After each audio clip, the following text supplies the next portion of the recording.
Sa halagang 50 pesos ay magkaroon ka na ng ganito kasarap at kabilis lutuin na ulam. Kaya naman ituturo ko sa inyo kung paano ito lutuin. Pero bago ang lahat ay huwag mo nang kalimutang mag-subscribe sa ating YouTube channel at pindutin lang ang notification bell para ma-notify ka kung may bago tayong update. Kaya wag na tayong magpatumpik-tumpik pa, simulan na natin. Gumagamit lang ako dito ng isang sayote, isang Frisca tuna or any brand kung anong bet nyo na tuna, isang bawang at isang sibuyas. Una natin gagawin dito ay hihiwain lang natin ang ating sayote at balatan natin ito. At habang binabalatan natin ang ating sayote ay gusto ko lang i-shoutout ang ating mga nanay na nahihirapang maghanap ng ulam natin sa araw-araw, lalong-lalo na pag kulang na tayo sa budget.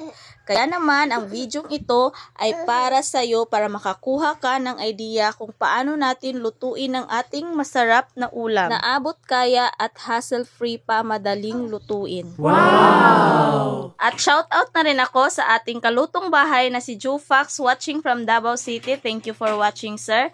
At sa mga nanonood ng video ito, i-comment nyo lang kung tagasang lugar kayo para malaman ko kung saan aabot ang video ito. I-like nyo na din kung nagustuhan nyo ang video ito. Pagkatapos ko nga palang hiwain dyan at balatan ang ating sayote ay naghiwa na rin ako dito ng bawang at sibuyas.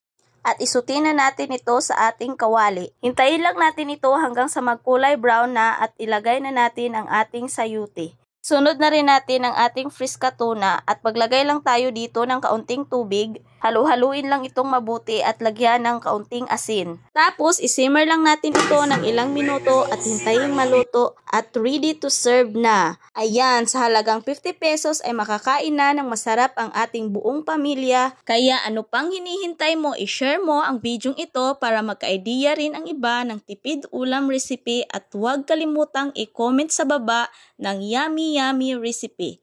Ito ang iyong kalutong bahay na nag-iiwan ng kasabihang enjoy cooking para enjoy ang eating. Thanks for watching! Bye-bye!